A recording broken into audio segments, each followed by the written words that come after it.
watching Real Local. I'm Kurt Broderson, and today we're here at the Middlebury New Filmmakers Festival. This whole weekend, there are 90 films are screening in 3 different locations, and we have a great opportunity because a lot of the filmmakers are here. And with me here today is Sheryl Glubok, who is the writer and director and producer of Thaw, which I had a chance to see last night. Wonderful. One of the downsides to the festival is how many you miss. But I guess it's, I was describing it earlier, it's sort of an embarrassment of riches. You know, with every film you see, you miss a few, but you know there's some great ones out there to watch later. So welcome to Middlebury. I know you were teaching at Burlington College, so you're kind of back in, at least in the neighborhood.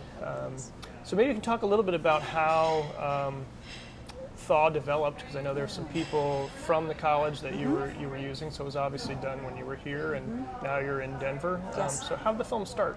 The film started really at Sundance.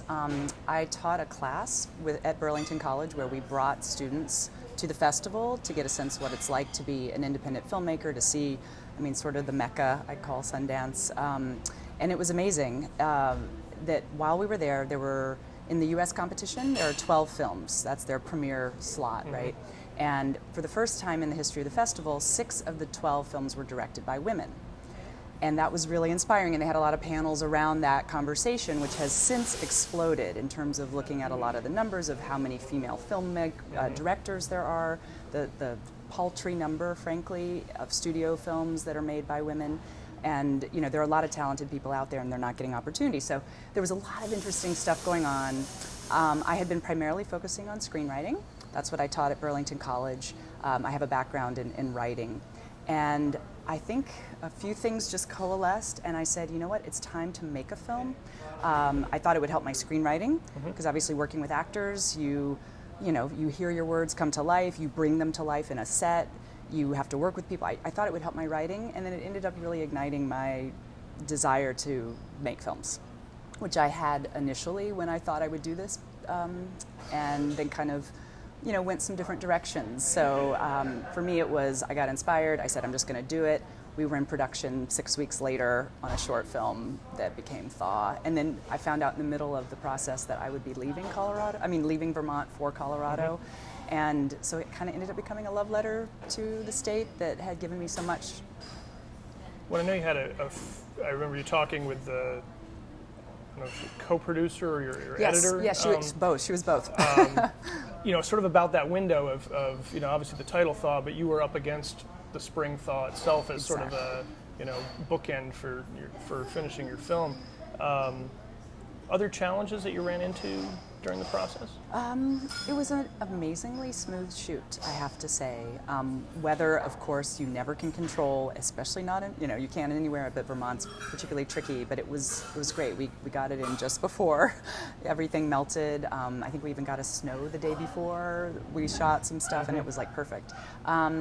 So it was really a pretty smooth shoot. I have to say, I think the bigger challenges was in post-production, because as a screenwriter, you're really not thinking about the editing, and you're not thinking about post-production, and there's so much that happens in post, from the look of the film, the way you can color grade it, the way you can, sound design, editing itself is telling the story yet another way.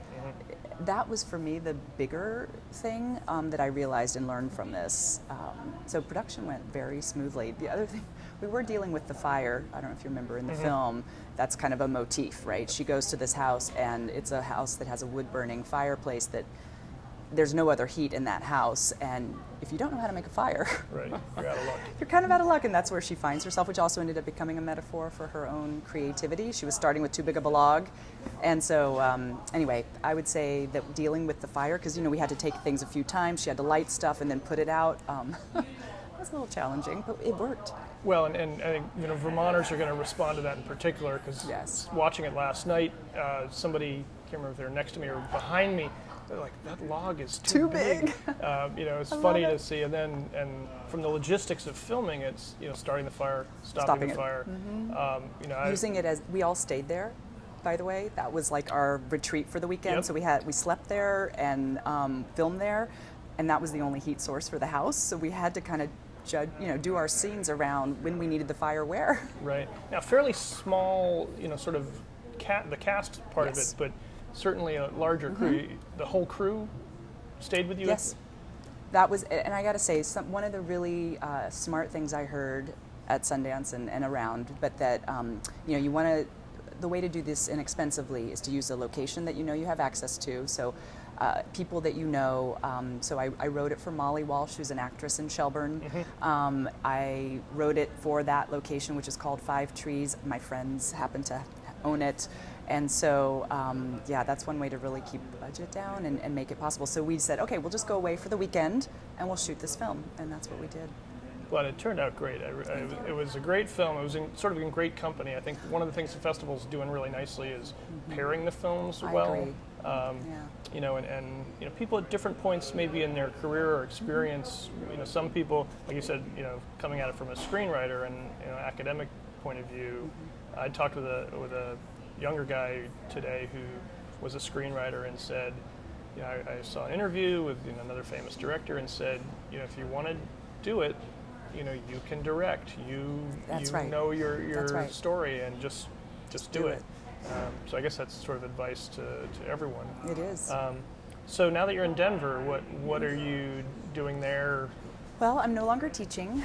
I have a family. I have, kids and a husband and a life to get. I had to get them all settled too. So I really spent the last couple of years. I have a writing partner that I work on with features, Donald Ray.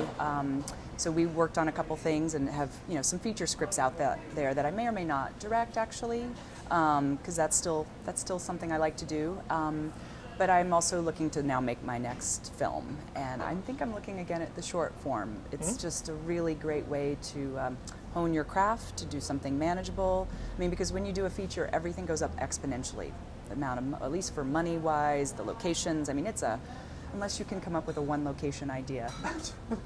I don't know. I feel like shorts are a great way for me to continue to hone my craft and get work out there. And festivals, it's so fun going to festivals, and this is a fantastic festival. I know I've been hearing people talking about it for a first-time festival.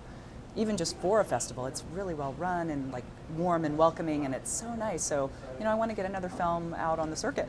Great. Well, good luck to you. Thank you. And thanks for coming. And, at least you get to be back in Vermont for a little while. It's been wonderful. So. It's been 2 years, and I'm really glad to be back. Thank you so much. Yeah, thank you for coming.